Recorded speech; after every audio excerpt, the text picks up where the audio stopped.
అధ్యాయము బిడ్డలారా, మొదటి నుంచి 4 వచనాలు ఎవరైనా ఒకరు చదివి సహకరించడానికి ప్రయత్నించలేదు. నేనే చదువుతాను. సహోదరులారా, మాసిదోనియా సంఘములకు అనుగ్రహించబడి ఉన్న దేవుని కృపను గూర్చి మీకు నేను తెలియచేస్తూ ఉన్నాను. ఎలాగనగా వారు బహు శ్రమ వలన పరీక్షించబడగా అత్యధికముగా సంతోషించిరి. మరియు వారు నిరుపేదలైనను వారి యొక్క దాతృత్వము బహుగా విస్తరించెను. ఈ కృప విషయములోను పరిశుద్ధుల కొరకైన పరిచర్యలో పాలు పొందు విషయములోను మనపూర్వకముగా మిమ్మును వేడుకొనుచు వారు తమ సామర్థ్య కొలదియే గాక సామర్థ్యము కంటే ఎక్కువగాను ఇచ్చిరని మీకు సాక్ష్యమిచ్చుచూ ఉన్నాను. సరిపోతుంది బిడ్డలారా, నా వైపు చూడాలని మీకు ప్రేమతో మనం చేస్తూ ఉన్నాను. ఇక్కడ ఒక సంఘము గురించి మరొక సంఘములో పౌలు గారు ఒక మంచి సాక్ష్యాన్ని చెబుతూ ఉన్నాడు. చాలామంది వాక్యాన్ని సరిగా అర్థం చేసుకోలేక వాక్యాన్ని పెడార్థాలు తీసేటటువంటి వారు లోకంలో చాలామంది కనబడటం జరుగుతూ ఉంటుంది. మేమేం చేస్తాం చెప్పమంటారు దేవుని బిడ్డలారంటే, ఒకనొక ఎక్కడో జరిగినటువంటి సంఘటనలు తీసుకుని వచ్చి మీకు ఎందుకు చెబుతామో చెప్పనా, ఏదో కలిపి చెరిపెడి బోధ కాదు అది. ఎందుకు అలాగ చెబుతామని ఆలోచన చేస్తే, వారు ఏ విధంగా వారు పరిచర్య చేశారో వారి యొక్క సాక్ష్యాన్ని మీకు చెప్పటం ద్వారా మీరేం పొందాలి చెప్పండి? బలపడాలి. దేవునికి స్తోత్రం. వాక్యము ద్వారా ప్రతి ఒక్కరు కూడా హెచ్చరించబడాలి, ప్రతి ఒక్కరు కూడా బలపరచబడాలి, ప్రతి ఒక్కరు కూడా దేవుని బిడ్డలారా దేవుని యొక్క వాక్యపు వెలుగులో మీ ఆత్మ సంబంధమైనటువంటి జీవితాన్ని తడిమి చూసుకుంటూ మీరు ఏం చేయాలో చెప్పనా, నాలో ఏమైనా దేవునికి వ్యతిరేకమైనటువంటి స్వభావం ఉందేమో, నాలో ఒకవేళ దేవునికి వ్యతిరేకమైనటువంటి క్రియలు ఉన్నాయేమో అని చెప్పి ప్రతి ఒక్కరు కూడా వారి గురించి చెబుతూ ఉన్నప్పుడు నేను ఎలాగుండాలి, వాక్యంలో ఒకవేళ మనం ఒక అంశాన్ని ఎత్తుకున్నాం, ఒక వ్యక్తిని గురించి మీకు చెప్పడం జరిగింది, ఒక సంఘాన్ని గురించి చెప్పడం జరిగింది, ఆ సంఘములో ఉన్నటువంటి గుణ లక్షణాలు ఏంటి, నేను ఎలాగున్నాను, ఇది మీరు తడిమి చూసుకుని ఈ స్థలాన్ని విడిచిపెట్టి వెళ్ళగలిగితే ఈ 3 దినాల యొక్క ఉపవాస ప్రార్థనల ద్వారా మీ జీవితాలు ధన్యమైనట్టే. గట్టిగా చెప్పాలి ఆమేన్, హల్లెలూయా. దేవుని బిడ్డలారా, కాబట్టి మీరు చాలా జాగ్రత్తగా వినాలని మీకు మనవి చేస్తూ ఉన్నాను. ఇప్పుడు మీరు గమనించాలి, ఇప్పుడు మన ఇక్కడ సంఘం ఉంది, దేవుని సేవకులు ఇక్కడ పరిచర్య చేస్తూ ఉన్నారు. ఈ పరిచర్య చేయటం వెనకాల ఎవరి యొక్క దేవుని బిడ్డలారా బలమైనటువంటి కార్యం ఉందని ఆలోచన చేస్తే దేవుని యొక్క కార్యము ఈ స్థలములో ఉంది. ఇద్దరైనా ముగ్గురైనా ఎంతమంది అయినా నో ప్రాబ్లం. సంఘంలో ఒకవేళ అయ్యగారు అనుకోవచ్చు ఇంకా చాలా మంది రావాలి కదా, పాస్టర్ గారికి ఉండే కంగారు పాస్టర్ గారికి ఉంటుంది, అది నాకైనా కావచ్చు ఆయనకైనా కావచ్చు. ఎందుకంటే ఇది మాకు పర్సనల్గా ఎక్స్పీరియన్స్ మాట. ఎందుకంటే ఒక సేవకుని మేము పిలిచినప్పుడు విశ్వాసులు టయానికి రాలేదనుకోండి చాలా కంగారు మాకు, అయ్యో సేవకులు వచ్చేసారు కదా ఇంకా విశ్వాసులు రాలేదేంటి అని ఒక లోటు లేకపోతే ఒక ఏమంటారు అంటే కంగారు దైవ సేవకుడికి ఉంటుంది. ఎందుకంటే ఆ వాక్యం ద్వారా సంఘం బలపడాలిగా, దేవుని వాక్యం ద్వారా సంఘము ఆధ్యాత్మికంగా స్థిరపరచబడడానికే కదా ఈ కోటాలు. అయ్యో నా విశ్వాసాలు ఇంకా రాలేదేంటి, దేవుని పిల్లలు ఇంకా రాలేదేంటి, దైవసేవకుడు వచ్చేసాడు కదా అని చెప్పి పాపం ఆ కంగారు ప్రతి దైవసేవకుడికి ఉంటుంది. అయ్యగారు కూడా కంగారు పోట నేను చూడగలిగాను. ఈ నాకు చాలా ఎక్స్పీరియన్స్ నాకు ఉన్నాయి. ఎందుకంటే 2 ముగ్గురుతో నా సంఘాలు పరిచర్య మేము ప్రారంభించడం జరిగింది. ఇబ్బంది ఏమి లేదు, ఎంతమంది ఉన్నా ఏమండి మేము వాక్యం చెప్పి దేవుడు చెప్పమన్న విషయాలు 2 ముగ్గురుగా చెప్పి వెళ్ళిపోతాం. జనంతో సమస్య ఏమి లేదు ఏమండి. లేకపోతే ఇంత చిన్న సంఘం ఏమి లేదు, ఎంత చిన్న సంఘమైనా 2 ముగ్గురు ఉన్న చోట ఎవరుంటారంట చెప్పాలి, దేవుడు ఉంటాడు. దేవునికి స్తోత్రం. 2 ముగ్గురు దాదాపు 20 మంది దాకా మనం ఉన్నాం ఇక్కడ. దేవునికి స్తోత్రం. ఎంత గొప్ప పెద్ద సంఘమే చెప్పుకోవాలంటే ఏమంటే ఇంకా అభివృద్ధి పరుస్తాడు. రాగల దినాల్లో దేవుని బిడ్డలారా ఇంకా దైవికమైన కార్యాలు జరుగుతాయి. కానీ ఎంతమంది ఉన్నారన్న సమస్య కాదు, కానీ ఉన్న విశ్వాసులు ఎంతవరకు దేవుని కొరకు బ్రతకగలరు. హల్లెలూయా. మంది ఎక్కువగా ఉంటే పెద్ద సంఘం అనుకుంటాం, జనాభా ఎక్కువ వస్తే కనుక అబ్బా ఎంత అద్భుతమైన సేవ చేస్తారని చెప్పి అనుకుంటాం. అవండి చిన్న సంఘాలను గుర్తించేటువంటి వారు కొంతమంది ఉంటారు. నేను ఒక మాట చెప్తాను, చిన్న మందా మీరు భయపడకండి అని యేసయ్య గుర్తిస్తున్నాడు మనలను. దేవునికి స్తోత్రం. చిన్న మందా మీరు భయపడొద్దు, దేవుడు గుర్తించాలి. మనుషులు ఎవరండి గుర్తించడానికి? మనుషులు ఎవరండి మనకి సాక్ష్యం చెప్పడానికి? దేవుని బిడ్డలారా, కాబట్టి నేను అంటాను, ఇక్కడ జరుగుతున్నటువంటి పరిచర్య విషయంలో దేవుని సంకల్పం ఉంది. దేవునికి స్తోత్రం. కాబట్టి నేను అంటాను, నా ప్రియ దేవుని బిడ్డలారా, ఒక సంఘాన్ని స్థాపించాలి అంటే ఒక దర్శనం ఉండాలి అని చెప్పి దైవ సేవకుడిగా మీకు మనవి చేస్తున్నాను. ఈ మాసిదోనియా సంఘం దేవుని బిడ్డలారా ఎలా స్థాపించబడిందని ఆలోచన చేస్తే పరిశుద్ధ గ్రంథంలో అపోస్తుల కార్యముల గ్రంథం దేవుని బిడ్డలారా ఒకమారు మీరు ఆలోచన చేస్తూ ఉన్నప్పుడు 16వ అధ్యాయానికి రండి బిడ్డలారా. ఒక్కసారి గబగబా నేను కొన్ని మాటలు మీకు చెప్పేసి నేను ముందుకు వెళ్తాను. ప్రైస్ లో 9వ వాక్యం చదువుతారా? 9-10 వాక్యాలు. అప్పుడు మాసిదోనియా దేశస్థుడొకడు నిలిచి నీవు మాసిదోనియాకు వచ్చి మాకు సహాయము చేయమని తనను వేడుకొనుచున్నట్టు రాత్రి వేళ పౌలునకు దర్శనం కలిగెను. అతనికి ఆ దర్శనం కలిగినప్పుడు వారికి సువార్త ప్రకటించుటకు దేవుడు మమ్మను పిలిచి ఉన్నాడని మేము నిశ్చయించుకుని వెంటనే మాసిదోనియాకు దేవునికి స్తోత్రం చెప్పాలి. పౌలు గారు అద్భుతమైనటువంటి పరిచర్య చేస్తున్న దినాలు ఆ దినాలు. దేవుడు అనేక ప్రాంతాల్లో పౌలు గారిని విరివిగా వాడుకుంటున్నటువంటి దినాలు. ఏమండి, అయితే దేవుడు ఒక్కొక్క ప్రాంతానికి సేవకులు నడిపిస్తాడు. బైబిల్లో అక్కడే ఒక మాట ఉంటుంది, మనం జ్ఞాపకం చేసుకుంటే కనుక, ఆసియాలో వాక్యము చెప్పకూడదని పరిశుద్ధాత్ముడు మమ్మల్ని ఏం చేశాడంట? ఆటంకపరిచెను. ఏమంటే ఇదే ఇంగ్లీష్లో ఉంటుంది. One more time they have దేవుని యొక్క వాక్యం చెప్పుకోకుండా ఏం చేస్తాడంటే దేవుడు కొన్నిసార్లు దేవుని పరిశుద్ధాత్మ ఆటంకపరుస్తూ ఉంటది. దేవునికి స్తోత్రం. They cannot attend the worship. అంటే దేవుని యొక్క వాక్యమును ప్రకటించడానికి కూడా ఎవరి చిత్తమై ఉండాలి? దేవుని చిత్తమై ఉండాలి. దేవునికి స్తోత్రం. హల్లెలూయా. కాబట్టి ఇక్కడ మాసిదోని అనేటటువంటి ప్రాంతంలో నుంచి ఒక వ్యక్తి అంట దేవుని బిడ్డలారా అయ్యా మాకు సహాయం చెయ్యాలి అని చెప్పి ఒక దర్శనాన్ని చూచాడట. ఎవరు చెప్పండి? పౌలు మహాశయుడు. దేవుడు ఆ దర్శనాన్ని చూపించాడు. అంటే ఆ దర్శనం ద్వారా పౌలు గారికి అర్థమైనటువంటి విషయం ఏంటి చెప్పనా? అంటే మాసిదోనియాకు దేవుడు నన్ను వెళ్ళమంటున్నాడు. దేవునికి స్తోత్రం. హల్లెలూయా. మాసిదోనియాలో దేవుని వాక్యాన్ని దేవుడు చెప్పడానికి ఈ దర్శనాన్ని చూపించగలిగాడు. అంటాను ఒక మాట దేవుని బిడ్డలారా, దేవుడు ఒక సేవకుడిని ఒక ప్రాంతానికి నడిపించాడు అంటే అది దేవుని నిర్ణయము ద్వారా జరిగింది. హల్లెలూయా. దేవుని యొక్క దర్శనము ద్వారా దేవుని సేవకుడు ఆ ప్రాంతంలో చెప్పాలి, దేవుని సువార్తను ప్రకటిస్తాయి. ఈ దైవ జనులు దేవుని బిడ్డలారా మహిమరాజయ్య గారి ఒక దర్శనముతో ఈ ప్రదేశంలో అలాగే పాలకొల్లు ప్రాంతం మరి పట్టణంలో కూడా ఒక దర్శనముతో దేవుని యొక్క సువార్తను వారు ప్రకటించడానికి ప్రభు సహాయం చేస్తున్నాడు. దర్శనం లేకుండా చెప్పండి ఇక్కడ సేవ అనేది జరగటం లేదు. దర్శనము లేనటువంటి సేవ కానీ దర్శనము లేనటువంటి ఆ ప్రదేశాలు కానీ ఎలాగుంటాయంటే నిర్జలమైనటువంటి ప్రదేశాలుగా ఉంటాయి. నేనంటాను దేవుని యొక్క దర్శనముతో చేసేటటువంటి సేవ అది దేవుని చిత్తానుసారమైనటువంటి సేవ. దేవునికి స్తోత్రం. ఈ దినాల్లో చాలా మంది సేవకులుగా పిలువబడుతూ ఉన్నారు. అయితే నేను అంటాను అన్ని సేవలు కూడా దేవునికి ఇష్టమైనటువంటివి కావు.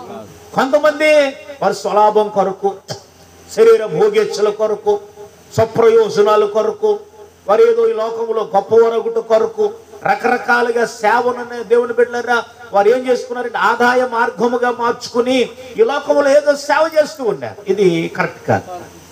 దేవుని యొక్క వాక్య నియమము కాదు దేవుని బిడ్డలారా. ఎందుకంటే ఇక్కడ ఉన్నటువంటి మీరందరూ కూడా చాలా విలువైనటువంటి వారు. దేవునికి స్తోత్రం.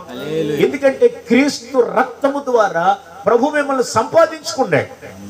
అవండి ఒక దర్శనము ద్వారా దేవుని సేవకులు నిజంగా ఇక్కడ గమనించాలి. ఇక్కడ పెద్ద ఏమీ ఇల్లులేం కనపడలేదు, ఇక్కడ ఒకే ఇల్లు కనబడుతూ ఉంది.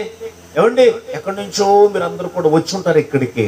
నిజంగా అంటే నేను ప్రభువునందు మీ ప్రయాస వ్యర్థము కాదు. ఒక దర్శనముతో ఇక్కడ సేవ చేస్తున్నాడు దైవజనుడు. ఒక దర్శనము కలిగి ప్రాంతంలో సేవకుని దేవుడు తీసుకుని వచ్చాడు. ఇవాళ సొంత గ్రామం ఇదైతే దేవసేవ అయి ఉండొచ్చుగా, కానీ దేవుని బిడ్డలారా నేనేమంటానని ఆలోచన చేస్తే ఒక దర్శనముతో మాత్రమే సేవను ఎప్పుడైతే దైవ సేవకులు ప్రారంభించగలుగుతారో ఆ సంఘములో దేవుడు నూతనమైన కార్యాలు జరిగించునుగాక. ఆమేన్. కాబట్టి మాసిదోనియా సంఘము ఎలాగ స్థాపించబడింది చెప్పాలి. దర్శనం మొదటిగా గమనించాలి. దర్శనము ద్వారా సంఘము స్థాపించబడింది. ఆదికాండము 15వ అధ్యాయం మొదటి వాక్యం చదవండి తల్లి ఒకసారి. ఆదికాండము 15వ అధ్యాయము మొదటి వచనం గబగబా. ఇవి జరిగిన తర్వాత యెహోవా వాక్యము అబ్రాహామునకు దర్శనమందు వచ్చి అబ్రామా భయపడకుము. సరిపోతుంది. రాయబడాలి దేవుని బిడ్డలారా. ఒక మంచి శ్రేష్టమైన వాక్యం. దేవుడు అబ్రాహామునకు ఎలా దర్శనమిచ్చాడంటే వాక్యం ద్వారా. అంటే మీరు గమనించాలి, ఇక్కడ దర్శనము అనేటటువంటిది ఎవరికి వచ్చింది? అబ్రాహామునకు వచ్చింది. భయపడద్దు అని దేవుడు మాట్లాడుతూ ఉన్నాడు. అంటాను ఒక దర్శనము కలిగినటువంటి వ్యక్తి భయపడతాడా చెప్పండి? ఎన్ని ఆటంకాలు వచ్చుంటాయి సేవలో, సేవకులకండి. ఎన్ని అవరోధాలు వచ్చుంటాయి సేవలో, ఏమండి ఎన్ని ఇబ్బందులు వచ్చుంటాయి, ఎంతమంది ఎన్ని అవమానాలు ఎదురయ్యి ఉంటాయి. భయం ఉందా? సేవకుడు భయపడుతున్నాడా? లేదు. ఎందుకు అని ఆలోచన చేయగలుగుతున్నప్పుడు దర్శనమిచ్చింది దేవుడు. హల్లెలూయా. ఈ రోజు కాకపోతే రేపైనా దేవుడు సంఘమును ఆశీర్వదిస్తాడు. నేను ప్రయాసపడేది ఎవరు? మనం. ఎవరి కార్యం జరిగించేది ఎవరు చెప్పండి? దేవుడు. కాబట్టి మీరు గమనించాలి దేవుని బిడ్డలారా. ఇదిగో అబ్రామా, నేను నీకు తోడై ఉన్నాను, భయపడొద్దు. ఏమండి భయపడొద్దు అని చెప్పి దేవుడు అక్కడ దర్శనము ద్వారా అబ్రాము గారితో ఆయన మాట్లాడటం మనం చూడగలుగుతూ ఉన్నాం. నా ప్రియ దేవుని బిడ్డలారా, నేనంటాను ఎక్కడైతే దర్శనం ఉండదో ఆ ప్రాంతాలు అభివృద్ధి చెందవు.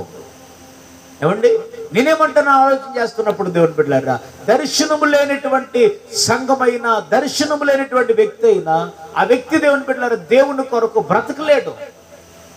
నేనేమంటాను అంటే ఇక్కడ ఉన్నటువంటి ప్రతి ఒక్కరు కూడా ఒక దర్శనాన్ని కలిగి ఉండాలి.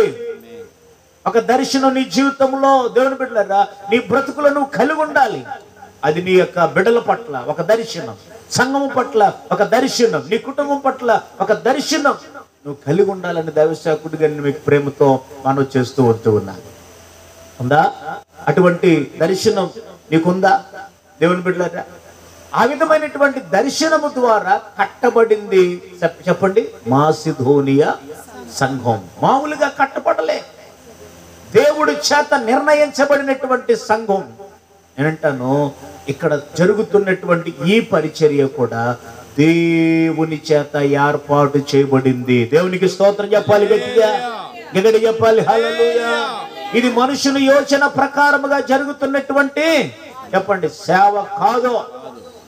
దేవుడే ఇక్కడ పరిచర్యను ఏర్పాటు చేశాడు. దేవుడే ఆయన నడిపిస్తూ ఉన్నాడు. దేవుడే ఈ స్థలాన్ని ఏర్పాటు చేసుకున్నాడు. మేము ఎంతటి వాళ్ళని చెప్పండి? ఏమండి దేవుని యొక్క ఏర్పాటు లేకపోతే మేము పిలిస్తే వస్తారేంటి? రాదు కదా ఎవరు కూడా. దేవుని దర్శనం, దేవుని యొక్క ఏర్పాటు, దేవుని చిత్తం ఇక్కడ ఉంది కనుకనే దేవుని సేవకులు ప్రయాసను దేవుడు గుర్తిస్తూ ఉన్నాడు. హల్లెలూయా.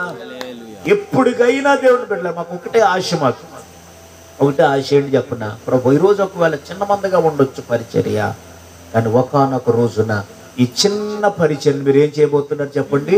మహాభివృద్ధిలోకి తీసుకురాబోతూ ఉన్నారు. ఏమండి మహాభివృద్ధి జరుగుతుంది మన జీవితంలో. నువ్వు చెప్పనా? ఆ దర్శనము ఇచ్చింది దేవుడు కనుక. ఏమండి నా దర్శనం కాదు, దేవ దర్శనం ఉండాలి. కానీ ఈ రోజుల్లో చాలా మందికి ఏ దర్శనం అని చెప్పండి?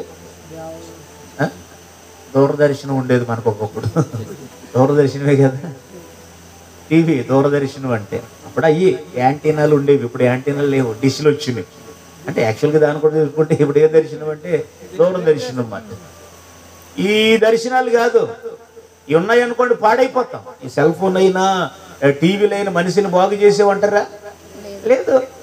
ఇవన్నీ కూడా మనిషిని ఇంకా ఇంకా లోతైనటువంటి పాపములు నడిపిస్తూ ఉన్నాయి.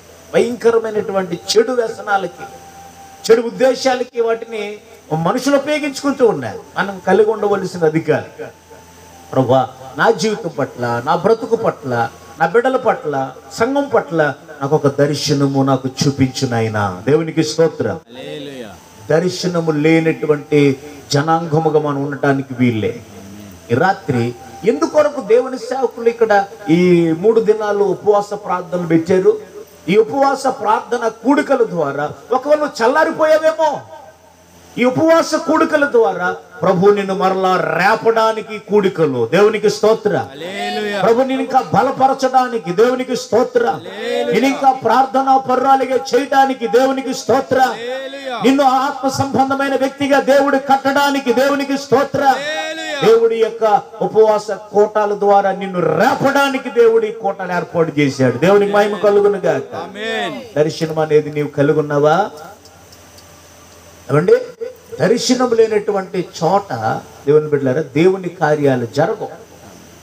కాబట్టి ఈ రాత్రి మాసిదోనియా సంఘము ఎలాగా స్థాపించబడింది అని ఆలోచన చేయగలిగితే లేఖనం సెలవిస్తున్నటువంటి మాట ఏంటి చెప్పనా? మాసిదోనియాకు వెళ్ళమని దేవుడు ఒక దర్శనాన్ని పౌలు గారికి చూపించాడు. ఆ దర్శనము ద్వారా ఈయన బయలుదేరి దేవుని బిడ్డలారా ఆ ప్రదేశానికి వెళ్ళి ఆ ప్రదేశంలో దేవుని యొక్క వాక్యాన్ని ఆయన బోధించినప్పుడు అనేక మంది పట్టబడ్డారు. దేవునికి స్తోత్ర. అనేక మంది సిలువ దగ్గరికి వచ్చారు. దేవునికి స్తోత్ర. దేవుని యొక్క మాటల ద్వారా వారందరూ కూడా రక్షించబడ్డారు. ఏమంటే అటువంటి సంఘం మామూలుగా కట్టబడినటువంటి సంఘము కాదు, దర్శనముతో కట్టబడినటువంటి సంఘం. ఇప్పుడు రెండో మాటకు వచ్చేస్తాను. గబగబా నేను చెప్పి కొన్ని మాటలు నేను ముగించేస్తాను. ఇక్కడ కొరింథీయులకు రాసినటువంటి 2వ పత్రికలో 8వ అధ్యాయంలో బిడ్డలారా అక్కడ రాయబడినటువంటి మాట ఒక్కసారి చదవండి తల్లి. 8వ అధ్యాయం 1వ వాక్యం. సహోదరులారా మాసిదోనియా సంఘములకు దేవుని కృపను గూర్చి రెండవ మాట ఏంటి అంటే, రెండో మాట కాదు రెండో మాట ఏంటి అంటే బిడ్డలారా కృప. ఈ సంఘానికి ఏమిచ్చాడు దేవుడు అంటే కృపనిచ్చాడు.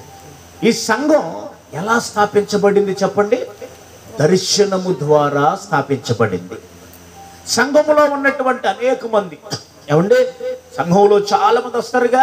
సంఘం అంటే ఒక వర్గానికి చెందిన వారు ఉండకపోవచ్చు, లేకపోతే బాగా చదువుకున్న వారు అందరూ అక్కడ ఉండకపోవచ్చు.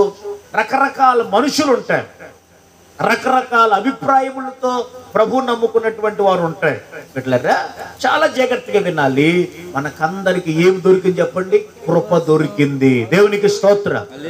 లోకములో దేవుని బిడ్డలు ఇష్టానుసారమైనటువంటి జీవితాలు జీవించినటువంటి మనం ముందు దేని మీద ఆధారపడ్డాం చెప్పండి అంటే మనుషుల మీద ఆధారపడ్డాం, లోకం మీద ఆధారపడ్డాం, చదువు మీద ఆధారపడ్డాం, జ్ఞానం మీద ఆధారపడ్డాం. కానీ దేవుడు నిన్ను కనికరించి నీ మీద కృప చూపించి ఈ స్థలానికి తీసుకొచ్చాడు. దేవునికి స్తోత్రం చెప్పాలి. కొన్నిసార్లు అనుకోవచ్చు, ఏమండి నా తెలివితేటలను బట్టి ప్రభు నన్ను రక్షించాడండి, నా హోదాను బట్టి ప్రభు నన్ను రక్షించాడండి, నాకున్న జ్ఞానాన్ని బట్టి ప్రభు నన్ను రక్షించాడండి, నా చదువును బట్టి ప్రభు నన్ను రక్షించాడండి. అలాగ అనుకుంటే వాక్యం ఒప్పుకోదు. ఏమండి బైబిల్ చెబుతుంది, ఎఫెసీయులకు రాసినటువంటి పత్రిక 2వ అధ్యాయం ఒక్కమారు దేవుని బిడ్డలారా 5వ వాక్యం చదువుతారా? ఎఫెసీ 2వ అధ్యాయం 5వ వాక్యం 5వ వచనం.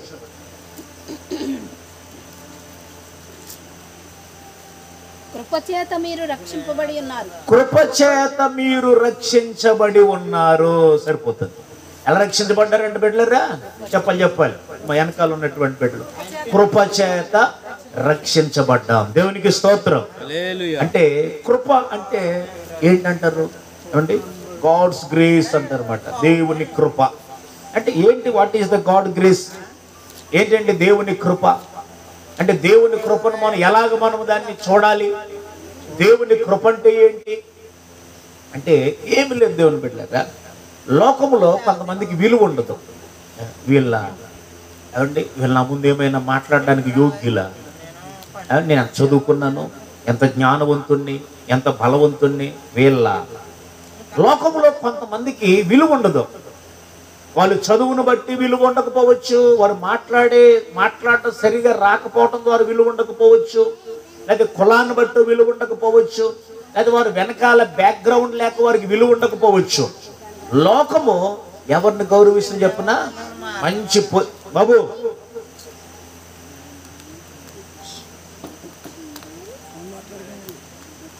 కనుక లోకం ఎవరిని గౌరవిస్తుంది అని ఆలోచన చేస్తూ ఉన్నప్పుడు బిడ్డలారా, లోకములో గొప్ప వంశపు వారిని, లోకములో బాగా చదువుకున్నటువంటి వారికి బాగా విలువ ఉంటుంది. అంతేనండి. ఏమి లేని వాడికి ఏం విలువ ఉండదు. కానీ గొప్ప విషయం ఏంటంటే లోకం గొప్పవారిని మాత్రమే గుర్తిస్తుంది, కానీ అనగారిపోయినటువంటి వారిని లోకం గుర్తించదు. దేవునికి స్తోత్రం చెప్పాలి. అని దేవుని యొక్క ఆలోచన ఏంటి చెప్పనా? యోగ్యత లేకపోయినా, నీకు సామర్థ్యము లేకపోయినా, నీవు అర్హుడవు కాకపోయినా, దేవుడు నన్ను ఏర్పాటు చేసుకున్నాడు. దేవునికి స్తోత్రం చెప్పాలి. అందుకని బైబిల్ ఒక మాట ఉందని చెప్పున్న, దీనులను దరిద్రులను పెంట కుప్పల మీద నుండి పైకి లేవనెత్తువాడు ఆయనే. హల్లెలూయా.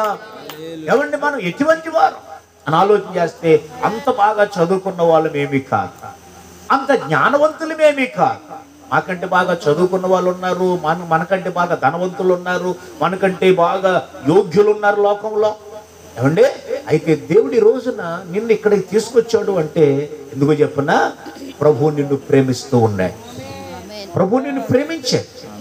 ఏమండి, ఒక్కొక్కసారి అనిపిస్తుంది మాకు, ప్రభువా మేము ఒక్కసారి నిలబడుతున్నాం కదా, కింద కూర్చునే వారు చాలా మంది ఉంటారు మా ముందు, కానీ వాళ్ళు చదువుకున్న వాళ్ళు చాలా మంది ఉంటారు.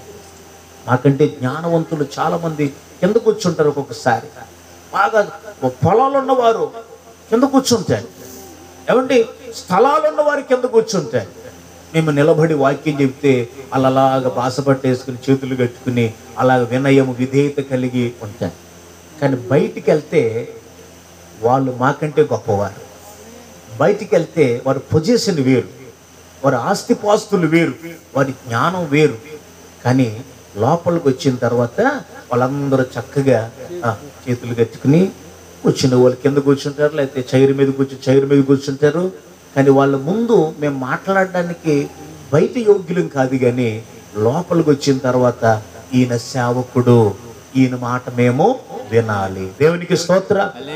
ఏమండి, మాకు అనిపిస్తుంది అయ్యా మేము యోగ్యులం కాదు కదా, అంత మేము చదువుకున్న వాళ్ళం కాదు కదా. కానీ ప్రభు అంటాడు కదా, ప్రభు నువ్వు చదువు లేకపోవచ్చు, నీకు జ్ఞానం లేకపోవచ్చు, కానీ నేను నిన్ను ఏర్పాటు చేసుకున్నాను. దేవునికి స్తోత్రం. ఏర్పాటు చేసుకుని నిన్ను ఈ స్థలములో కూర్చుండబెట్టాను. అంటే దీని అర్థం ఏంటంటే నువ్వు లోకానికి అక్కర్లేకపోవచ్చు, లోకము నిన్ను ప్రేమించలేకపోవచ్చు, లోకములో నీకు విలువ లేకపోవచ్చు, కానీ నా దగ్గర ముందు చెప్పున విలువ నీకు దొరుకుతుంది. దేవునికి స్తోత్రం. నిన్ను ఊరేగిస్తాను నేను. ఎక్కడ? రాజుల ఎదుట, గొప్పవారి ఎదుట, ప్రధానుల ఎదుట, చదువుకున్న వారి ఎదుట. అందుని బైబిల్ చెబుతున్నటువంటి మాట, లోకములో దేవుడు ఎవరిని ఏర్పాటు చేసుకున్నాడని చెప్పండి? వెర్రివారిని దేవుడు ఏర్పాటు చేసుకున్నాడు, బలహీనులను దేవుడు ఏర్పాటు చేసుకున్నాడు. ఏమండి, దేవుడు బలవంతుల్ని ఏర్పాటు చేసుకోలేదు, బలహీనులను ఏర్పాటు చేసుకుని బలవంతులను దేవుడు సిగ్గుపరుస్తాడు. ఆయన దేవునికి స్తోత్రం కలుగును గాక. ఏమండి, ఆయన కృప కలిగిన దేవుడు అన్నమాట. కృపను పాడుతూ ఉంటాం. ఏమండి, అంటే దానికి మన చాలా మందికి అర్థం తెలియదు మాట. కృప అంటే ఏంటి? ఏమండి, ఒక అబ్బాయి ఏంటండి అంత మాట సంఘంలో పాట పాడేవాడు. ఏసన్ గారు రాశారు కదా పాట, తెలుసు కదా మీకు.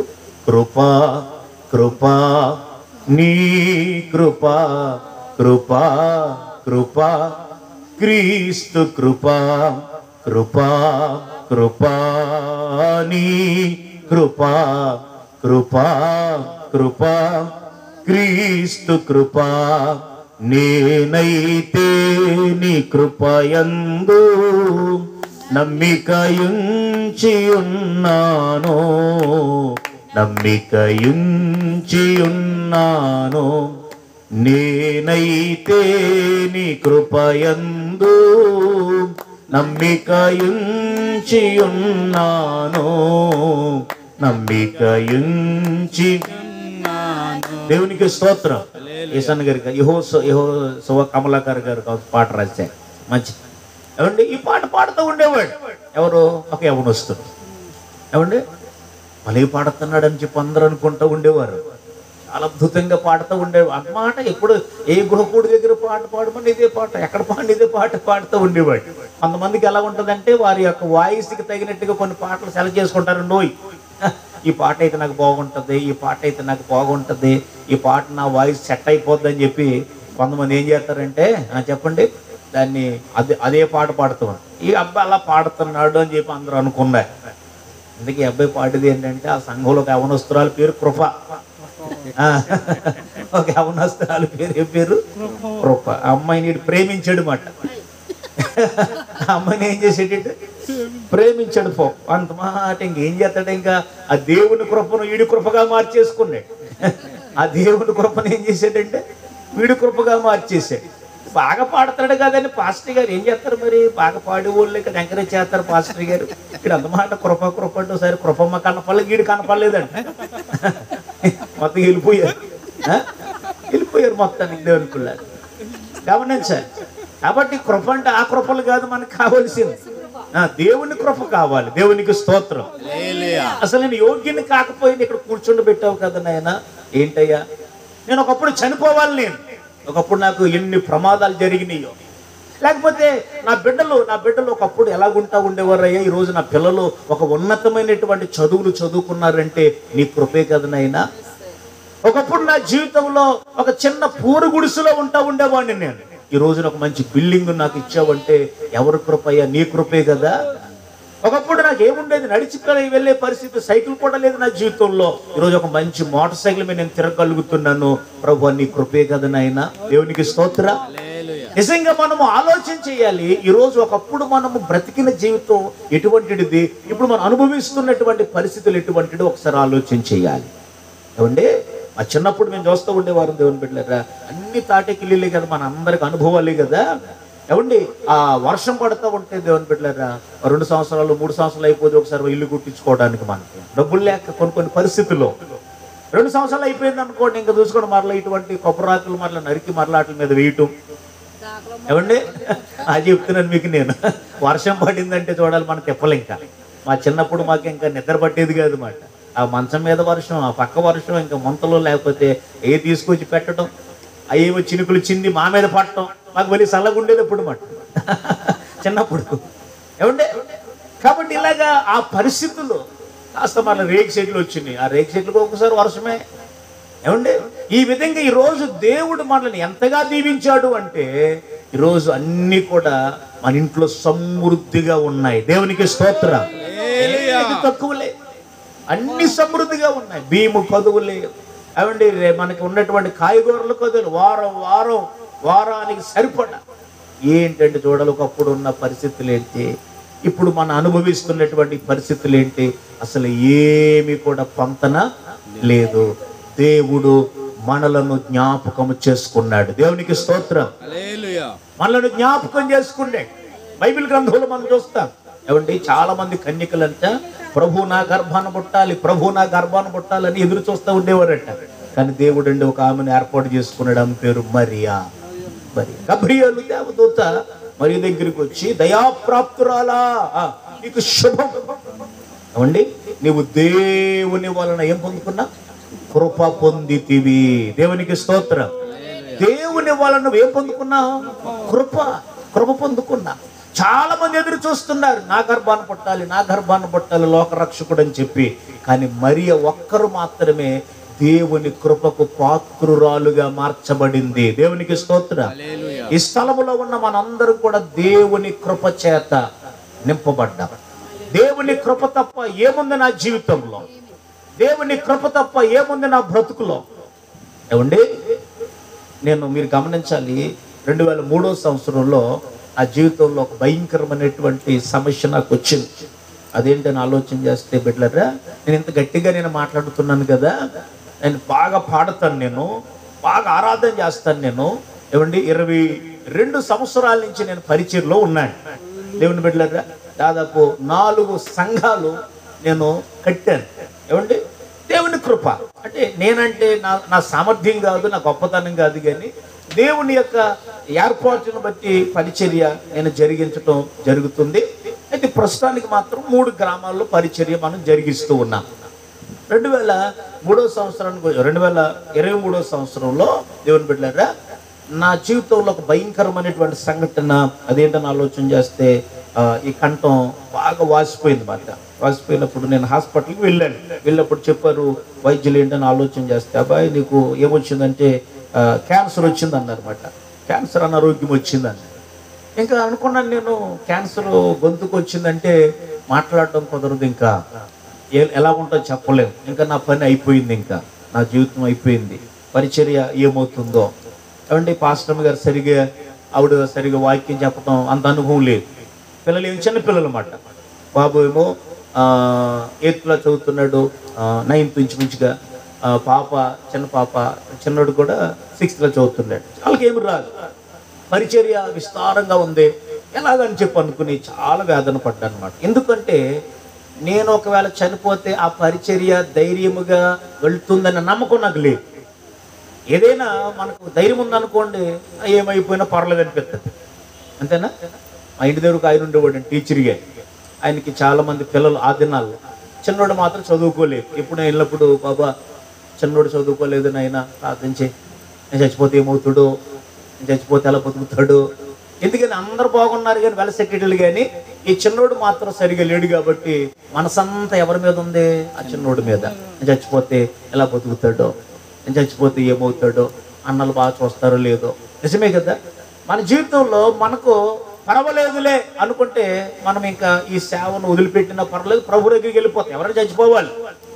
కానీ నేను వెళ్ళిపోయిన తర్వాత నా కుటుంబం ఏమవుతుంది, నా బిడ్డలు ఎలా ఉంటారు అనేటటువంటి విషయానికి రాబడగలిగితే, మనం ఆ వేదంతో చచ్చిపోయామనుకోండి, మనకి అది మంచిది కాదు. ఏమండి? కాబట్టి నాకు అనిపించింది, అయ్యో సేవ ఏమైపోతుంది, అయ్యా నేను మరికొంతకాలం లోకంలో బ్రతకాలనైనా, సేవ కొరకు, నా కొరకు కాదు, సేవ విచ్ఛిన్నమైపోతుందేమో, కుటుంబ పరిస్థితులు తారుమారైపోతాయేమో, పిల్లలు చిన్నపిల్లలు కదనైనా, ఒక తండ్రిగా నేను చక్క పెట్టవలసిన బాధ్యతలు చాలా ఉన్నాయి. సంఘాలు చూస్తే ఇంకా సంఘ పరిచర్య ఇంకా అభివృద్ధి అవ్వాలనైనా ఇంకా అనేక మంది కట్టబడాలి. ఈ పరిచర్య అంతా కూడా నేను ఎరగానే ప్రజల మధ్య నేను చేస్తున్నాను. కాబట్టి మరికొంతకాలం నాకు ఆయుస్సు కనుక మీరు ఇవ్వగలిగితే నీ పని చేస్తాను ప్రభు అని చెప్పి నేను ఎంతో కన్నీరు విడిచి దేవుని సముఖంలో విజ్ఞాపన చేశానండి. మామూలు ప్రార్థన కాదు, హిజ్కియా కన్నీళ్ళు విడిచి ప్రార్థన చేసినట్లుగా నేను ప్రార్థన చేశాను. ఉపవాసం ఉండి, పాస్టర్ గారు ఉపవాసం. దేవుడు నాకు ఇచ్చినటువంటి 4 సంఘాలు కూడానండి భారముతో ప్రార్థన. ప్రభు మా దైవజనుడు చనిపోతాడేమో, చనిపోకూడదని ఆయన బ్రతకాలి.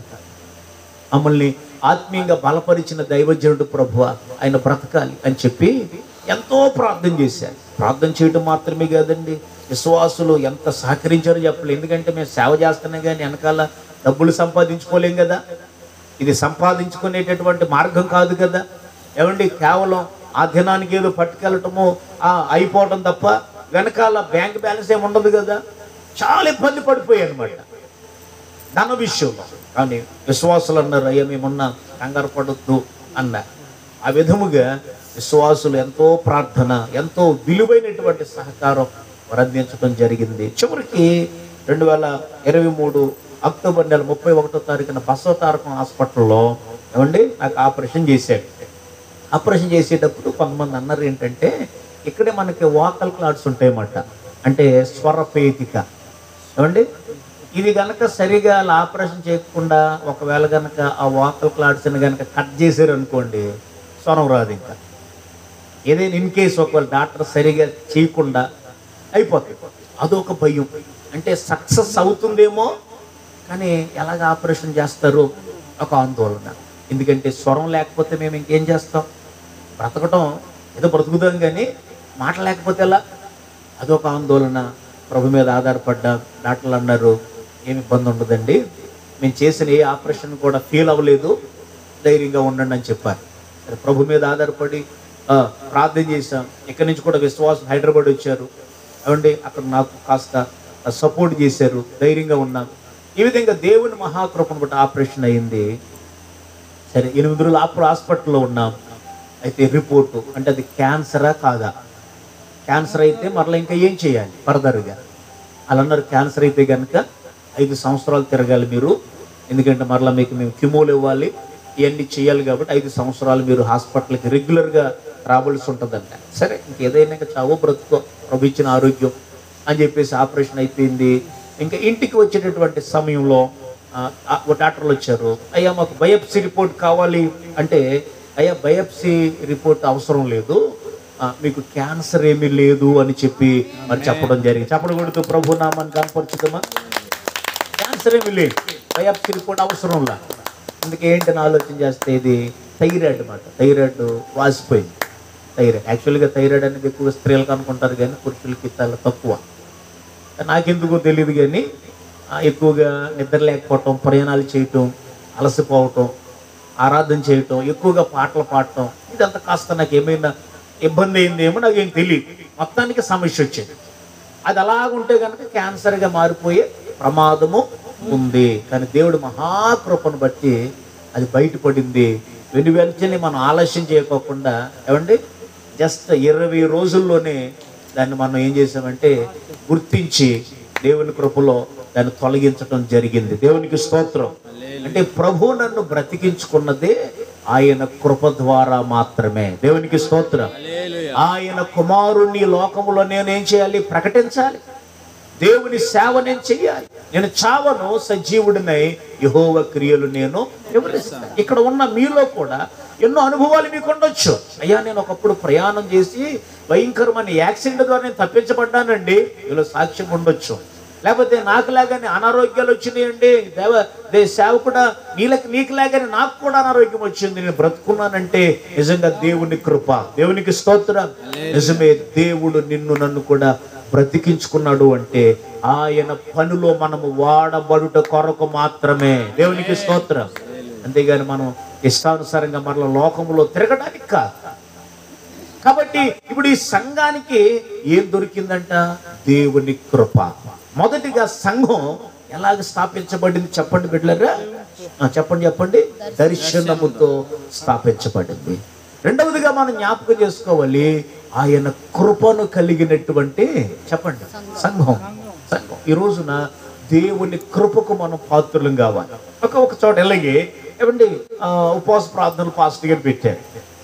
ఈ 3 రాత్రులు కదా, కొన్ని సంఘాలు ఉన్నాయి అనుకోండి, పగలు రాత్రి పెడతారు. 3వ రోజు పగలతోటి ఏం చేస్తారంటే ముగించేస్తారు. అలాగే పాస్టర్ గారు 3వ రోజు పగలతో ముగించేసుకుందా అని చెప్పాడు. చెప్తే 3వ రోజు ఏముంటుందండి, కాస్త అందరికీ విందు ఉంటుంది కదా, ప్రేమ ఉంటుంది కదా 3వ రోజు. కాబట్టి ఒక ఆమె ఏం చేసిందంటే, ప్రభు నమ్ముకోలేదండి ఎవరు భర్త, ఈమె రక్షించబడితే దేవుని బిడ్డలారా ఏం జరిగిందని ఆలోచన చేస్తే భర్తకు తెలియకుండా మొత్తానికి 2 రోజులు ఆ యొక్క ఉపవాస ప్రార్థనలకు అటెండ్ అయ్యింది. ఆనోటి చెప్తారు కొంతమంది, మంచిని ఏమండి ఎలాగున్నామని జ్ఞాపకం చేసుకుంటే దేవుని బిడ్డలారా మంచిని చెప్పరు కానీ చెడుని మాత్రం లోకమంతా ప్రచారం చేస్తూ ఉంటారు. ప్రార్థన రావటం మంచిదా చెడ్డా చెప్పండి? మంచిదే. అదేదో చెడ్డదిలాగా రా నీకు తెలుసా మీ ఆవిడ ఎక్కడికి వెళ్ళింది అనుకున్నా? ఎక్కడికి వెళ్ళిందిరా? ప్రార్థనకి వెళ్ళింది. నేను ప్రార్థనకి వెళ్తాను తప్ప, ప్రార్థన చేయడం తప్ప, అదేదో లోకానికి ఇదేదో తప్పులేగా ప్రార్థనకి వెళ్తే ఏదో అయిపోయినట్టుగా లోకస్తులు అనుకుంటున్నా. అక్కడ చెప్పేది ఏంటండి, జీవితంలో నువ్వు ఎప్పుడు వినని విషయాలు, నువ్వు ఎలా ఉండాలో, ఎలా బ్రతకాలో, ఎలా కట్టబడాలి జీవితాన్ని, ఎలా నీ భర్తను గౌరవించాలో, ఎలా నీ జీవితాన్ని కట్టుకోవాలో ఎన్ని ఇక్కడ దేవుని సేవకుల ద్వారా దేవుడు మాట్లాడతాడు అంటాను. దేవుని వాక్యం విన్న తర్వాత బాగుపడిన కుటుంబాలు ఎన్నో ఉన్నాయి. హల్లెలూయా. అలాగే ఆమె దేవుని వాక్యం ద్వారా బలపడుతూ ఉంది. 2 రోజులు వెళ్ళింది ఏమండి, అయిపోయింది. అయితే 2 రోజులు ఆమె వెళ్ళింది కదా, సాయంకాలం 2వ రోజు సాయంకాలం ఇంటికి వెళ్ళింది. భర్త ఏమో ఎక్కడికి వెళ్ళావు అని అడిగాడు. లేటుకి వెళ్తారు కదా మరి. అయ్యా నేను ప్రార్థనకి వెళ్ళాను. ప్రార్థనకి వెళ్తావా అని చెప్పి ఈయనకు ఏదో మొత్తానికి ఏదో పెద్ద మగోని అనుకుని ఏం చేశాడంటే తాటికమ్మలు ఉంటాయి కదండి, ఆ తాటికమ్మతో కొట్టాడు. ఏమండి, ఎవరు అడ్డు వచ్చినా ఇంకా మూర్ఖుడు కదా, ఇంకా చూసుకోండి విపరీతంగా కొట్టేశాడు. ఆమెకు ఇక్కడ వెనకాల ఈ కాళ్ళు దగ్గర చాలా గీసుకుపోయి గాయాలైపోయింది. సరే, మరుసటి రోజు చివరి రోజు పగలైపోద్ది. ఈమెకు ఆతురత, ఎప్పుడు తెల్లారుతుంది, దెబ్బలు తింటే తిన్నానులే, ప్రభు కొరకు దెబ్బలు తిన్నాను అని అనుకుంటూ ఎప్పుడు తెల్లారుతుందా ప్రార్థనకి వెళ్ళాలి.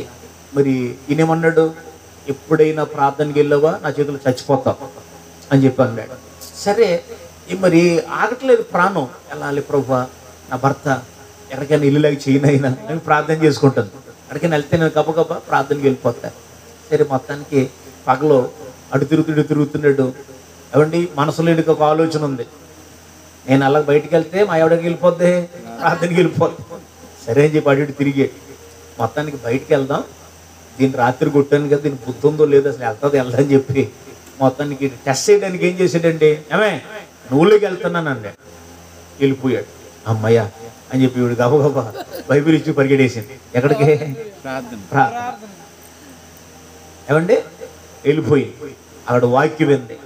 చాలా పాపం ముఖమంతా కాస్త కమిలిపోయి బాధపడతా ఉంది. ప్రార్థన అయిపోయింది.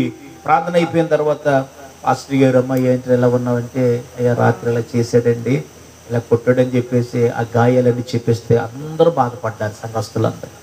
అమ్మని అలాగ మోకరింపజేసి ఏమండి ప్రార్థన చేశారు. ప్రభువా ఈమె భర్తను మార్చునైనా, భర్తతోనూ మాట్లాడునైనా, ఆయనకి నీ దర్శనం దయచేయనైనా, ఆ మూర్ఖ స్వభావాన్ని నువ్వు తీసివేయనైనా. ఎందుకు వచ్చింది ఎక్కడికి నైనా? కుటుంబాలను కట్టుకోవడానికి వచ్చింది, భర్త కొరకు ప్రార్థన చేయడానికి వచ్చింది, బిడ్డల మారు మనసు కొరకు వచ్చింది, బిడ్డల బాగు కొరకు వచ్చింది. ఇక్కడికి నువ్వే మార్చు ప్రభు అని చెప్పి ప్రార్థన చేశాడు. గబగబా ఏదో కాస్త కడుపులో వేసుకుని అయ్యో టైం అయిపోతుంది అని చెప్పి ఆ పాస్టర్ గారు ఇచ్చినటువంటి కాస్త పులిహార పట్టుకుని మరలా ఇంటికి గబగబా బయలుదేరింది. అయ్యగారు ఊరిని టెస్ట్ చేయడానికి వెళ్ళాడు కదా, మొత్తానికి వచ్చాడు. ఇంటికి వచ్చేసిన తర్వాత చూశాడు, ఇంటి దగ్గర లేదు. నా భార్య ఎక్కడికి వెళ్ళింది అర్థమైపోయింది. నా భార్య ఎక్కడికి వెళ్ళి ఉంటుంది? ప్రార్థనకి వెళ్ళి ఉంటుంది. ఎందుకంటే ఆమె అక్కడెక్కడ తిరిగి అలవాటు నా భార్యకి లేదు. నా భార్య ఎప్పుడైనా ప్రార్థన ప్రార్థన ప్రార్థన అంటది. దీనికి ఎంత కొట్టినా బుద్ధి రాలేదు దీనికి. సరే దీన్ని రాని, ఈసారి మామూలుగా కాదు, దీన్ని చిత్త కొట్టి అవసరం చంపుదాం, అవసరమైతే 10 మందిని పిలిచి అవమానపరుద్దాం అని చెప్పి అనుకున్నాడు. ఏమండి, ఇలాగా పడకుర్చీలో కూర్చున్నాడు. ఆమె వస్తుంది, 4 అడుగులేమో ఎదరికేస్తుంది, 1 అడుగు వెనక్కేస్తుంది. చూసండి ఇంకా అయిపోయింది రోజు. ఇంకా నా జీవితంలో పక్కనే ఉంది తాటికర్ర ఉంది, తాటికమ్మ ఉంది. ఇంకా రాత్రి కొట్టేటట్టు ఇంక ఇప్పుడు ఏం చేస్తాడో, మొత్తానికి అవమానపరుస్తాడని భయపడుతుంది. వెళ్తుంది వెనక్కి, కాస్త తక్కువగా మరలా వెనక్కి ముందుకు వెళ్తుంది. మొత్తానికి వెళ్ళిపోయింది. అలా తప్పదు కదా మరి, ఎంత స్లోగా వెళ్ళినా ఇంటికి వెళ్ళడం తప్పదు కదా. వెళ్ళేది అలాగే చూస్తున్నాడంటే ఎంతకే ఎర్రబడుకుని కళ్ళు అట్లా చూస్తున్నాడు. ఏమండి ఇవి వెళ్ళింది ఇలాగందండి. ఏమండి అంది. ఉలుకు లేదు పలుకు లేదు. ఏమండి ఏం మాట్లాడట్లేదు. ఏమండి అంటే మాట్లాడట్లేదు. గట్టిగా ఊపి ఏమండి అంటే గబగబగా ఎక్కడి నుంచో వచ్చాడు. ప్రాణం వచ్చింది పైకి. ఏమండి ఏంటి ఇలా ఉన్న పరగ్గా ఉన్నారు ఏంటి, ఏమైంది అంటే కపాలు లేచాడు. ఏం లేదే, నేను ప్రార్థనకి వెళ్ళొద్దన్నాను కదా, నువ్వు వెళ్ళావు.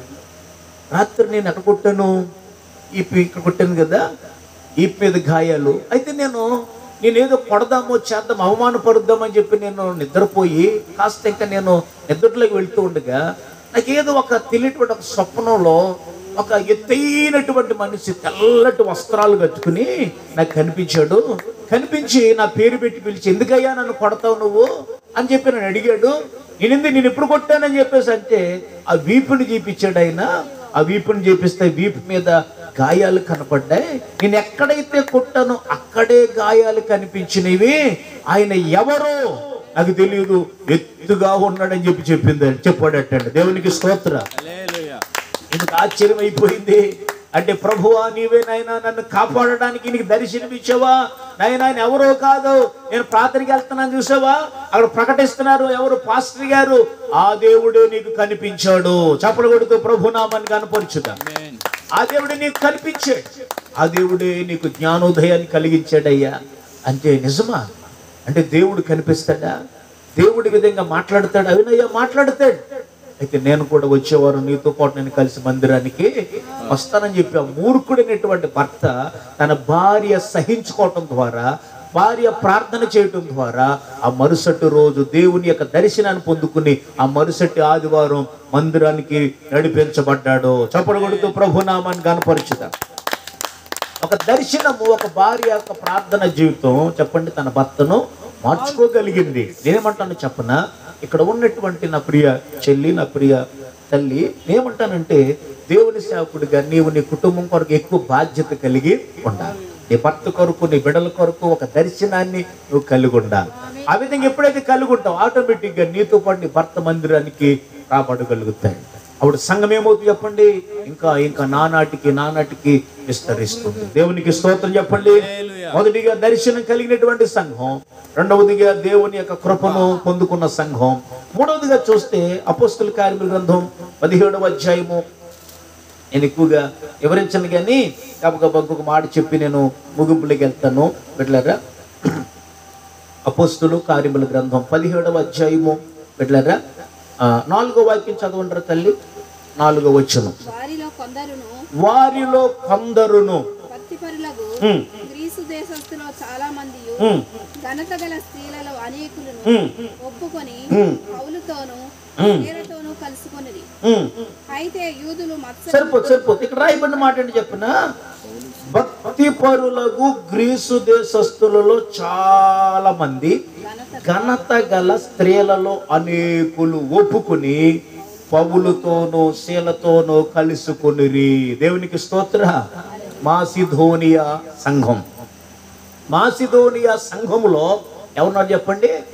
భక్తి కలిగిన విశ్వాసులు ఉన్నాయి. మూడవ మాట ఏంటి చెప్పనా, మాసిదోనియా సంఘం భక్తి కలిగిన సంఘం. చెప్పండి ఏ సంఘం అండి? భక్తి కలిగిన సంఘం. నా ప్రియ దేవుని బిడ్డలారా, ఇప్పుడు మనం భక్తి చేస్తూ ఉన్నాం. బైబిల్ చెబుతుంది ఏంటంటే యెహోవా యందు భయభక్తులు కలిగి ఉండుట అనేటటువంటి మాట మనం చూస్తాం కదా. భయభక్తులు కలిగి ఉండాలి, భయం ఉండాలి, భక్తి కూడా ఉండాలి. లేఖనం చెబుతున్నటువంటి మాట ఏంటి అంటే, మాసిదోనియాలో ఉన్నటువంటి సంఘము ఎటువంటి సంఘమో చెప్పన, భక్తి కలిగిన సంఘం. భక్తిని మనం చెయ్యాలి. చాలా మంది భక్తి అంటే దేవుని బిడ్డలారా ఏదో ఆదివారం వచ్చి 2-3 పాటలు పాడి వెళ్ళిపోతే భక్తి అనుకుంటారు.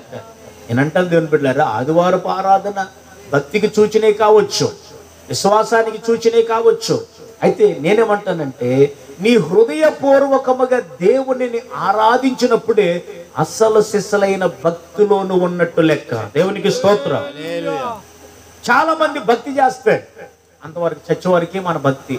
బయటికి వెళ్ళిపోయిన తర్వాత మన పండ్లు చెప్పండి బాబుల పండ్లు. భక్తి కలిగినటువంటి వారు దేవుని యొక్క వాక్యాన్ని ఏదో అంట తొంగలో తొక్కి ఇష్టానుసారమైన పనులు చేస్తారంటారా? చాలా మంచి ప్రార్థన పరులు మనం, భక్తి కలిగిన వాళ్ళం. ఏమంటే దేవుడు అంటే చాలా భయం మనకి అనుకుంటే లోకాన్ని ఏమైనా మనం వెంబడిస్తామా? వెంబడించు. కానీ కొంతమంది ఉంటారు నామకార్థ క్రైస్తవులు. ఎలా చెప్పనా, ఇదిగోండి ఇంట్లో ఉన్నటువంటి వ్యక్తులు అంటే మీ ఎవరు వీరు అనుకోకండి, వీరులు అనుకోండి. ఏమండి బయటకు వచ్చి అక్కడ బయటికి వెళ్ళాలి, పిలుస్తాను ఎవరిని? ప్రార్థనకి వెళ్ళే కుటుంబమే. ఏమో కొంతమంది అంటారు పిల్లలు 2 ముగ్గురు అనుకో, పెద్దడా వెళ్ళరా,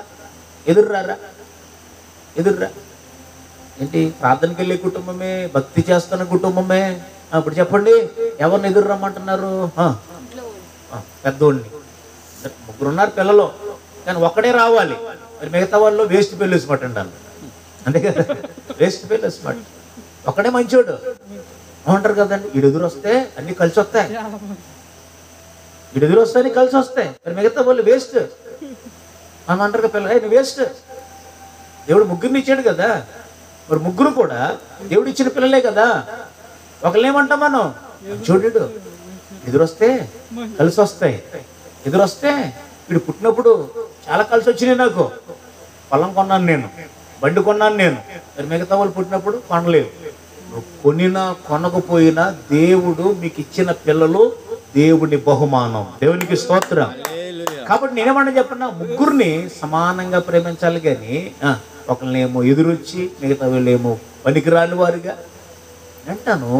భక్తి కలిగినటువంటి వారముగా ఉన్న మనం ఇటువంటి ఎదురులు ఏమండి, పొద్దున్న లేచిన తర్వాత ఏదో కొబ్బరి చెట్టుని చూడటం, ఏమండి కళ్ళు నిలుపుకుని కొబ్బరి చెట్లు చూడటం, కొబ్బరి చెట్టుని చూస్తే పచ్చగా ఉంటుంది అనుకోవటం.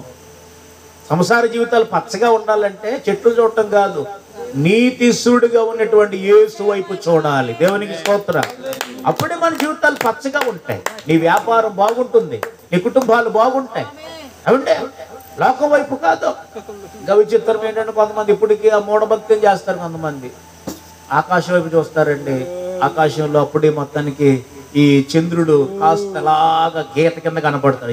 రే మనకి నెలపొడు ప్రారంభమైపోయింది అని చెప్పి కళ్ళు మూసుకుని, ఎవరా ఇంట్లో ఎవరైతే భార్య అయితే భార్య, పిల్లలు కొంతమంది తీసుకొచ్చే కళ్ళు మూసుకుని ఎల్లరా అని చెప్పి వాళ్ళని చూసి అలవాటు, ఈ స్వచ్ఛ అలవాట్లు కొంతమంది క్రైస్తవులు కూడా ఉంది. ఏమండి వాళ్ళని చూడాలి అన్నమాట, వాళ్ళ ముఖం చూడాలి. ఏమండి ఇదా ఎన్ని మానేయాలి. భక్తి కలిగినటువంటి వారముగా ఉన్న మనం ఈ మూఢ భక్తిని పక్కన పెట్టాలి. అర్థం చేసుకోవాలి మీరు. దేవుని పిల్లలు మనం లోకానుసారమైన క్రియలు చేయటానికే వీల్లేదో దేవుని భక్తిలో మనం కొనసాగాలి. ఎవరు ఇంకా గమనించాలి. కొంతమంది ఉంటారండి స్త్రీలు ఈ దినాల్లోనండి ఎలా ఉందంటే ప్రేమ ఎక్కువైపోయి ఎలా పిలుస్తున్నారు భర్తనంటే, కొంతమంది యారా అని పిలిచేవారు కూడా ఉన్నారు. కొంతమంది భర్త ఎక్కువ భర్త మరి ఏంటో తెలియదు కానీ ఒరే యారా అని పిలుస్తాడు. కొంతమంది పేరెట్టి పిలుస్తారు, కొంతమంది పేరెట్టి పిలుస్తారు. ఒకప్పుడు భర్తను పిలవాలంటే అసలు తలుపుసాటికి వెళ్ళిపోయి ఎవరిని వచ్చారనుకోండి, అమ్మ బయటికి రా అంటే వచ్చేవాళ్ళు కాదంటే ఆడవాళ్ళు. తలుపుసాటికి వెళ్ళిపోయి ఎవరండి మీరు అంటే, కొంతమంది మా ఇంటి పక్కన కూడా శాంతమ్మని ఉండేదండి ఒక ఆవిడ, బాగా పెద్ద చచ్చిపోయింది. సాక్ష్యం అని చెప్పనా, 88 సంవత్సరాలు బ్రతికింది. ఎప్పుడు ఊళ్ళోకి వెళ్ళలేదండి ఆవిడ, ఎప్పుడు ఊళ్ళోకి వెళ్ళలేదు. అన్నీ భర్త తీసుకొచ్చేవాడు. ఆ రోజుల్లో పూర్వకాలం 88 సంవత్సరాలు బ్రతికినా ఊళ్ళో బజారుకి వెళ్ళే పరిస్థితి లేదు ఆవిడది. అన్ని భర్తే, పిల్లలు తీసుకురావడం, ఎప్పుడు అడుగు తీసి బయటికి పెట్టే పరిస్థితి ఏమీ లేదు. ఇప్పుడు అంతా కూడా తీసుకొచ్చేవాడు. ఇప్పుడు మాత్రం ఎలా ఉందని ఆలోచన చేస్తే, ఏమంటే దేవుని బిడ్డలు మంచిది వెళ్ళటం తప్పేం కాదు. నేను మిమ్మల్ని ఏమి ఆ విధమైన మనసుతో నేను చెప్పటం లేదు. కానీ ఒక మాట చెప్పలేమనుకున్నాను ఆలోచన చేస్తే. పూర్వమంట దేవుని వాక్యం చెబుతుంది, శారమ్మ తన భర్తను అలా పిలిచిందంట. ముగిస్తున్నాను నేను. ఏమండి ఆ యజమానుడా అని పిలిచింది. దేవునికి స్తోత్రం.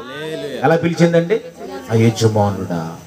అందుకనే పౌలు గారు దేవుని బిడ్డలారా తిమోతి ఉత్తరంలో అని చెప్తాడు, భక్తి కలిగినటువంటి స్త్రీలు సత్క్రియల చేత తమ్మును తాము అలంకరించుకుంటారంట.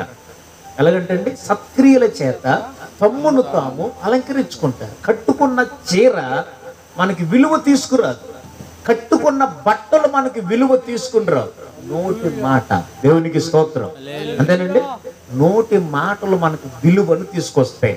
సమాజము కొంతమందిని, అబ్బా 10,000 రూపాయలు చీర కట్టుకుందండి ఈవిడ, ఎంత కనురాలో. 20,000 రూపాయలు సూట్ వేసుకున్నాడండి, ఎంత కనుడో అంటాను నేను. దేవుడు పై రూపాన్ని చూసి మోసపోయేటటువంటి వ్యక్తి కాదు. లోపల చూస్తాడు ఆయన, నీ అంతరంగాన్ని చూస్తున్నాడు ఆయన. ఈ ఉపవాస ప్రార్థన కూడికల ద్వారా ఒక దైవ భక్తి కలిగిన స్త్రీ వలె మీరు మారుదురుగాక. మీ కుటుంబాన్ని కట్టుకునేటటువంటి స్త్రీల వలె, ప్రార్థన పరుల వలె మీరు మారుదురుగాక. ఘనత వహించిన స్త్రీ, బైబిల్ చెబుతుంది మాట, ఘనత వహించిన స్త్రీ వలె ఆ మాసిదోనియా సంఘం ఏ విధంగా అయితే ఉందో ఆ విధంగా మీరు ఉండాలని దైవసేవకుడిగా నేను కోరుకుంటూ ఉన్నాను. చివరికి వచ్చేసాను. చివరి మాట, 4వ మాట. నేను అన్ని వివరించటం లేదు, చివరి మాట మీకు చెప్పి నేను ముగించేస్తాను. అపొస్తలుల కార్యముల గ్రంథంలో 8వ అధ్యాయంలో అక్కడ రాయబడినటువంటి మాట ఏంటి అంటే, వారు నిరుపేదలైనను వారు దాతృత్వం అంటండి బహుగా హెచ్చిందట. ఆ మాట ఒకసారి చదువుదాం. దాతృత్వము మరియు వారు నిరుపేదలైన, 2వ వచనం, వారు నిరుపేదలైనను వారి దాతృత్వం బహుగా విస్తరించెను. దేవునికి స్తోత్రం చెప్పండి. సంఘస్థులు ఎటువంటి వాళ్ళంటే చెప్పండి, నిరుపేదలు. ఏమంటే పేదలు వేరు, నిరుపేదలు వేరు. ఈ రోజున గమనించాలి దేవుని బిడ్డలారా. కొరింథీ 2వ ఉత్తరం 2వ అధ్యాయం 8వ అధ్యాయం 2వ వచనంలో వారు నిరుపేదలు. నిరుపేదలు అంటే వాళ్ళకి గమనించాలి, తింటా కూడా ఏమీ లేనటువంటి పరిస్థితి అనుకోండి. ఇంకా పేదలు వేరండి, నిరుపేదలు వేరు. ఏమండి, మనము నిరుపేదలం కాదు, ఇటు ధనవంతులం కాదు. మనం ఎవరో చెప్పండి, మధ్య తరగతి కుటుంబస్తులు మనం. అయితే మనం గమనించాలి, వారు ఎటువంటి వారంట సంఘస్థులు, నిరుపేదలు. నిరుపేదలు కానీ బైబిల్ చెబుతున్న మాట ఏంటి చెప్పనా, నిరుపేదలైనను వారు దాతృత్వము గొప్పదే. ఈ రోజునంటే నేను సంఘములో ఉన్నటువంటి మనం నిరుపేదలం కాదు. దేవుని కృప. ఒకప్పుడు మనకి ఏమీ లేదు, కానీ ఈ రోజున దేవుడు మీ చేతులను ఆశీర్వదించాడు. ఆయన హల్లెలూయా. మీ కుటుంబాలను ఆశీర్వదించాడు, మీ బిడ్డలను దీవించాడు, మీకు చక్కని ఉద్యోగాలు ఇచ్చాడు, వ్యాపారాలు ఇచ్చాడు. నిజంగా అంటే దేవుని బిడ్డలు ఈరోజు సర్వ సమృద్ధి దేవుడు మనకి ఇచ్చాడు. ఈరోజు మనం దేవుడిచ్చినటువంటి ధనాన్ని ఎలా ఖర్చు పెడతా ఉన్నాం ఒకసారి ఆలోచన చేయండి. దేవుడిచ్చిన ధనం ముందు చూసారా, అది దేవుని పనులు ఉపయోగిస్తున్నారా? గమనించాలి. ఏమండి, ఇదిగోండి ఈ కార్యక్రమాలన్నీ ఇవన్నీ ఇంత సెటప్ చేసి ఇవన్నీ ఏర్పాట్లు చేయడానికి చాలా ఖర్చుతో కూడుకున్నటువంటి పని. దైవజనులు చాలా కష్టపడుతూ ఉన్నారు.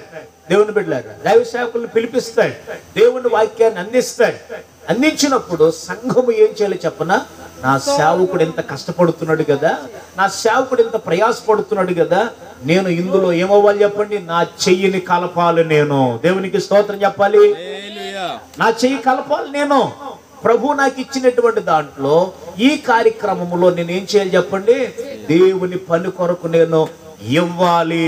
హల్లెలూయా, ఇవ్వాలి. దేవుని వాక్యం చెబుతుంది, దేవునికి ఇచ్చుట ఎంతో ఆశీర్వాదం అండి. బైబిల్లో సారెపతు అనేటటువంటి గ్రామంలో ఉన్నటువంటి ఆ విధవరాలండి, కొంచెమే పిండి ఉందట, కొంచెమే.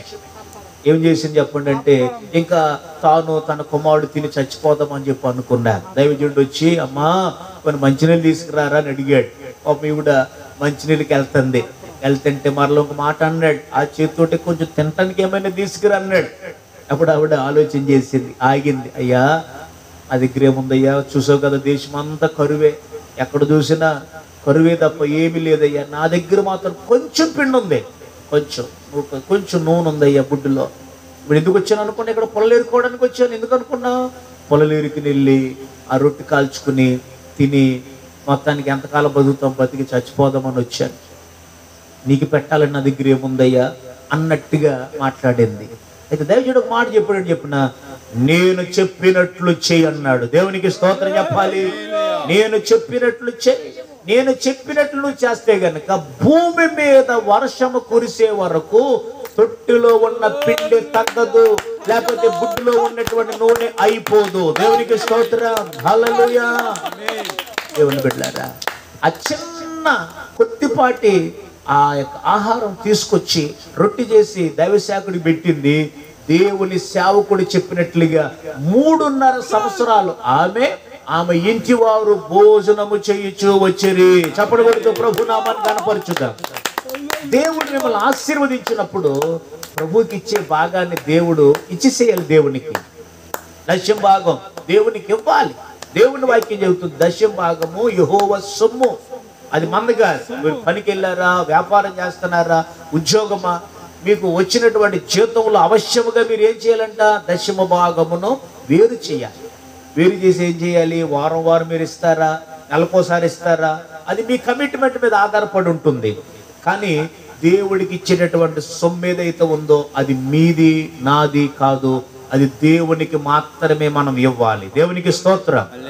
ఇచ్చినప్పుడు ప్రభు మిమ్మల్ని దీవిస్తాడు. బైబిల్ చెబుతుంది, నాకు ఇచ్చి నన్ను శోధించండి అంతేనండి. ఇవ్వకోకుండా శోధించమన్నారు కొంతమంది. ఎవరో నింపుము దేవా పంపుము దేవా, మేము మాత్రం ఇవ్వం. అని నింపేయాలి, నన్ను ఆశీర్వదించేయాలి, అభివృద్ధి పరిచి మేము ఇవ్వం. మరి ఇవ్వకపోతే ఎలాగైతే కార్యాలు చెప్పండి. దేవుని బిడ్డలారా, ఇప్పుడు మేము పరిచర్య చేయాలంటే ఎలాగ మరి? ధనం అవసరం, పరిచర్యలో ధనం అవసరం. ఇప్పుడు రేపు నెలలో మన సభలు పెట్టాం. మీరు కూడా అందరు రావాలని ప్రేమతో మీకు మనవి చేస్తున్నాను. పాంప్లెట్ పంపిస్తా. వచ్చిన 27, 20 తారీఖుల్లో సభలు పెట్టారు 2 రోజులు. ఏమండి, చాలా పెద్ద సేవకులు మనం పిలిచాం. కానుకలు ఇవ్వాలి. ఆర్కెస్ట్రా అని, సౌండ్ సిస్టమ్ అని, బ్యానర్లని, ఇంకా లేకపోతే డీజిల్ అని, లేకపోతే పనిచేసే వాళ్ళకని, కూరగాయలు, భోజనాలు. ఏమండి, ఎంత ఖర్చు అంటే దాదాపు 2 లక్షలు అవుతుంది 2 రోజులకి. ఏమండి, ఈ 2 లక్షల రూపాయలు ఎక్కడి నుంచి వస్తాయి? 2 రోజులు 2 లక్షలు అంటే ఎక్కడి నుంచి వస్తాయి? ఎవరు ఇవ్వాలి? మీరు ప్రార్థన చేయండి పాస్టర్ గారు, దేవుడు మూట పంపించేస్తాడు, మూట కింద ఎత్తడు మీకంటే వస్తాయా? ఆయన మూట ఇవ్వరు, నేను వెళ్తే నాకు దొరుకుతుంది 2 లక్షల రూపాయల మూట. ఏమండి, ఎలాగా? విశ్వాసులే. ఏమేం చేయాలి? ఇదిగండి, ఇదిగో నేను బియ్యం కట్టలు ఇస్తాను, ఇదిగా నేను ఆర్కెస్ట్రాకి పెట్టుకుంటాను, ఇదిగా నేను పాస్టర్ గారికి కానుక ఇస్తాను, ఇదిగా నేను డీజిల్ పెట్టుకుంటాను, ఇదిగా అయితే నేను లైవ్ ప్రోగ్రామ్కి నేను డబ్బులు పెట్టుకుంటాను. ఈ విధంగా ఏం చేయాలి? దేవుని పని కొరకు సహకరించాలి. అంతేగా నేను అలా ప్రార్థన చేస్తానండి, నేను కానుక ఉన్నట్టు కుదురుతుందా? కొంతమంది భలే మాట్లాడతారు. నేను చెప్పినా ప్రార్థన చేస్తామంటే దేవుడు ఇచ్చేస్తాడు, ప్రార్థన చేసి దేవుడు ఇచ్చేస్తాడా? నువ్వేం చేస్తావు? కూర్చుంటావా అని కూర్చొని చూస్తామా? మళ్ళీ ఏం మాట్లాడతారు కొంతమంది, ప్రార్థన చేస్తాం దేవుడు ఇచ్చేస్తాడండి అంటే. మాకు తెలియదు, విశ్వాసాన్ని మాకు నేర్పుతారు కొంతమంది. మాకు తెలియదు మాకు ప్రార్థన చేయాలని. ప్రార్థన చేస్తాం, కానీ వాక్యం విన్నటువంటి విశ్వాసులు కదిలించబడాలి. దేవునికి స్తోత్రం చెప్పండి.